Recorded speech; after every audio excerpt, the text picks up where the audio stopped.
Vivemos em um mundo onde a onda de terror e desastres tentam roubar a nossa paz, onde o mal sempre está tentando prevalecer. Mas vemos pela palavra de Deus desde o Antigo Testamento que o cuidado de Deus para com aqueles que o temem e o buscam é muito real e permanente. Fique atento a mais um programa Encontro com a Palavra. Aqui apresentamos a palavra de Deus como resposta a todas as mais difíceis questões da vida. Agora com você, Pastor Edson Bruno.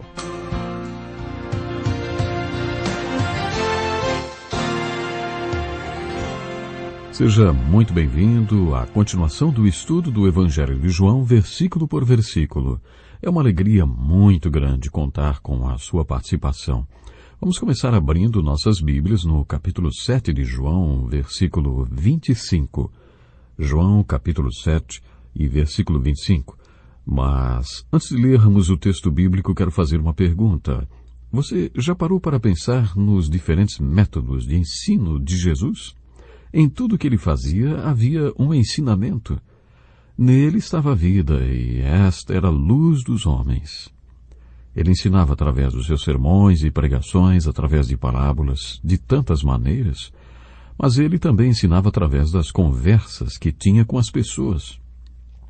Como já mencionamos, Jesus tinha muitos diálogos amigáveis com seus discípulos, por exemplo, o Sermão do Monte das Oliveiras, nos capítulos 24 e 25 de Mateus, e o maior sermão de Jesus, o Sermão da Última Ceia, registrado nos capítulos 13 a 16 do Evangelho de João. Se você prestar atenção, vai observar que estes sermões, na verdade, foram conversas que Jesus teve com seus discípulos. Jesus também ensinou através das discussões que teve. Ele teve uma discussão muito séria com os líderes religiosos dos seus dias. Isto aconteceu na Galiléia e também em Jerusalém, e mesmo quando Jesus discutia, ainda assim, ele estava ensinando. Grandes ensinamentos de Jesus saíram dessas discussões. E este é o contexto do versículo 25 do capítulo 7 de João. Essa discussão com os líderes religiosos começou a ser relatada no capítulo 5, quando Jesus curou um homem junto ao tanque de Betesda e ele disse para pegar sua cama e sair pelas ruas em frente ao templo. Este foi o pivô dessa discussão acirrada com os líderes religiosos. Na verdade, esta foi uma estratégia da parte de Jesus para que pudesse ensinar algumas coisas. Por exemplo, Jesus falou sobre a diferença entre obedecer à lei ao pé da letra e obedecer no espírito da lei. Aliás, esse foi o assunto do último programa, a lei do sábado. Qual era o propósito da lei do sábado? Preste atenção no que Jesus falou. Ora, se um menino pode ser circuncidado no sábado, para que a lei de Moisés não seja quebrada, por que vocês ficam cheios de ira contra mim por ter curado completamente um homem no sábado? Hoje fala-se muito sobre a medicina holística, que cuida do homem por inteiro. Os judeus dividiram o corpo humano em 248 partes. Jesus argumentou que tinha curado todas as 248 partes do homem do tanque de Betesda. E se eles quebravam a lei do sábado por causa de um cerimonial envolvendo apenas uma parte do corpo, por que o censuravam por ter curado as 248 partes de um homem no sábado? Jesus usou esta discussão com os líderes religiosos para transmitir o seu ensino. E a partir daí daremos continuidade ao nosso estudo a partir do versículo 25 até o versículo 32 do capítulo 7. Acompanhe comigo a leitura do texto.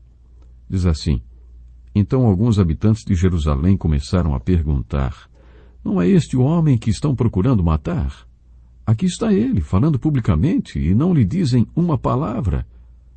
Será que as autoridades chegaram à conclusão de que ele é realmente o Cristo? Mas nós sabemos de onde é este homem. Quando Cristo vier, ninguém saberá de onde ele é. Enquanto ensinava no pátio do templo, Jesus exclamou: Sim, vocês me conhecem e sabem de onde sou. Eu não estou aqui por mim mesmo, mas aquele que me enviou é verdadeiro. Vocês não o conhecem, mas eu o conheço porque venho da parte dele e ele me enviou. Então tentaram prendê-lo, mas ninguém lhe pôs as mãos porque a sua hora ainda não havia chegado. Assim mesmo, muitos dentre a multidão creram nele e diziam: Quando Cristo vier, fará mais sinais miraculosos do que este homem fez? Os fariseus ouviram a multidão falando essas coisas a respeito dele. Então os chefes dos sacerdotes e os fariseus enviaram guardas do templo para o prenderem. E o diálogo continua, envolvendo vários tipos de pessoas. Algumas traduções da Bíblia usam o termo autoridade, enquanto outras falam em mestres da lei, referindo-se aos líderes religiosos. Mas quando se refere aos judeus, está falando daquelas pessoas de Jerusalém ou dos arredores. Judeus devotos que provavelmente sabiam que os líderes religiosos estavam arquitetando um plano para matar Jesus. Segundo alguns teólogos, estes judeus apoiavam os líderes religiosos. Por outro lado, também vemos referências às multidões ou ao povo, os peregrinos e todo mundo que estavam em Jerusalém para a celebração da festa dos tabernáculos. Essas multidões pareciam estar abertas para Jesus e fizeram perguntas para ele do tipo: será que as autoridades chegaram à conclusão de que ele é realmente o Cristo? E mais uma vez, chegamos à argumentação básica do Evangelho de João. João registrou todos estes sinais para convencer de que Jesus é o Cristo. Este assunto vai e volta no Evangelho de João. E dessa vez foram esses peregrinos que o trouxeram à tona. Eles comentaram: nós sabemos de onde é este homem. Quando Cristo vier, ninguém saberá de onde ele é. Tinha uma coisa que eles não entenderam. Eles achavam que quando o Messias viesse, viria misteriosamente. Acho que eles esperavam que o Messias despencasse do céu, sem genealogia, nem história nenhuma. Malaquias até diz que ele viria de repente, de forma inesperada, mas eles se apoiavam nessa afirmação para dizer que o Messias não viria pelos canais humanos, nascendo de uma mulher. Muitos achavam que isso jamais aconteceria. Ao mesmo tempo, Jesus não passou a existir a partir do dia que nasceu em Belém. E é isso que ele estava tentando dizer para eles. Ele tentava lhes dizer: vocês me conhecem e sabem de onde venho. Não vim aqui por minha própria conta, mas aquele que me enviou é verdadeiro e vocês o conhecem. Eu conheço porque venho dele, e foi ele quem me enviou. Você se lembra do que João afirmou logo no início do seu evangelho? No princípio era aquele que é a palavra. Ele estava com Deus e era Deus. Ele estava com Deus no princípio. Em João capítulo 17, versículo 5, Jesus fez a mais sacerdotal de todas as suas orações. E agora, Pai, glorifica-me junto a ti, com a glória que eu tinha contigo antes que o mundo existisse. Jesus já existia antes de tudo. Ele já era o Cristo pré-encarnado. Isto era a verdade, Jesus tentou ensiná-lo. Mas, provavelmente, eles não entenderam o que Jesus estava tentando lhes falar. Preste atenção no versículo 28. Enquanto ensinava no pátio do templo, Jesus exclamou. No original, a palavra exclamou dá a ideia de falar com eloquência, com firmeza, em voz alta. Jesus proclamou esta verdade. João relata que eles o teriam prendido, mas a sua hora ainda não havia chegado. Esta frase aparece várias vezes nesse evangelho e nos leva para o capítulo 12. O capítulo 12 fala sobre Jesus diante da cruz. Como já dissemos, metade dos capítulos deste evangelho se refere aos primeiros 33 anos da vida de Jesus e a outra metade, a última semana de Jesus na terra. Durante esta última semana, que começa a ser descrita no capítulo 12, Jesus enfrenta a cruz e depois faz esta afirmação impressionante: Pai, chegou a hora. Tantas vezes aparece a frase: a sua hora ainda não havia chegado. Por isso eles não conseguiram prendê-lo. Já comentamos isto. A sua vida era programada pelo Pai. E nesta programação do Pai incluía a hora que Jesus morreria pelos pecados de todo mundo. Mas até que esta hora chegasse, ninguém tiraria sua vida. No versículo 32 lemos que alguém fez a seguinte pergunta: quando Cristo vier, fará mais sinais miraculosos do que este homem fez? Quem disse isso foi a multidão, e quando os fariseus ouviram o burburinho no meio da multidão, os chefes dos sacerdotes e os fariseus enviaram guardas do templo para o prenderem.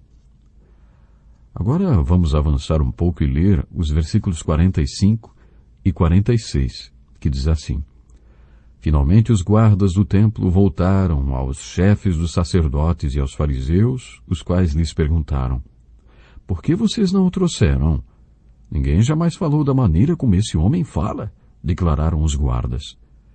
Viram que impressionante?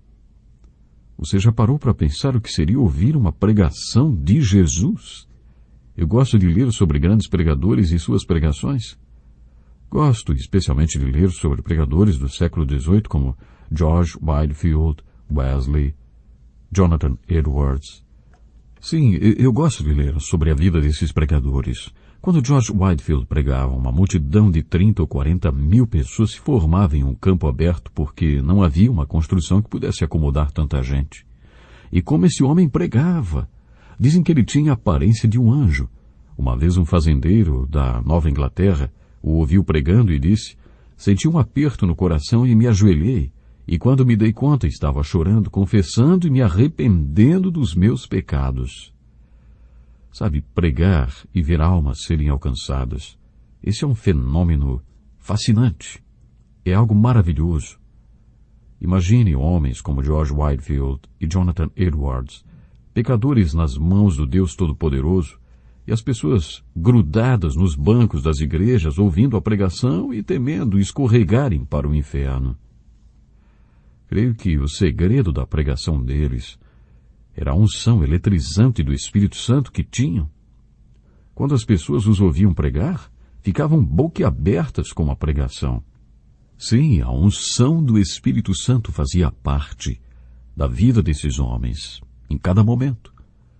Quando um homem é ungido pelo poder do Espírito Santo, ele abre a boca para pregar e as pessoas abrem o coração. Abrem o coração para Deus.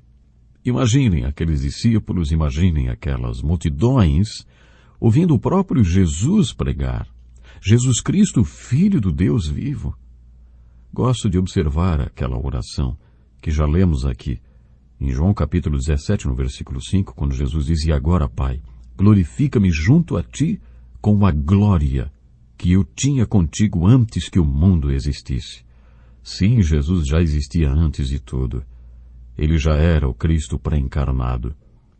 Isto era verdade. Jesus estava tentando passar aquela verdade através da sua mensagem naquele dia. E que impressionante as pessoas começarem a entender. Os próprios guardas não conseguiram prender Jesus naquele dia porque não era a hora ainda. E voltaram. E quando foram perguntados por que não o prenderam, eles tiveram que dizer: olha, ninguém fala como aquele homem. Ninguém fala como aquele homem. Claro, eles estavam ouvindo o próprio Jesus Cristo. Que possamos também ter essa unção do Mestre. E olha que podemos. Vamos ficando por aqui. Deus lhe abençoe. Até o próximo programa.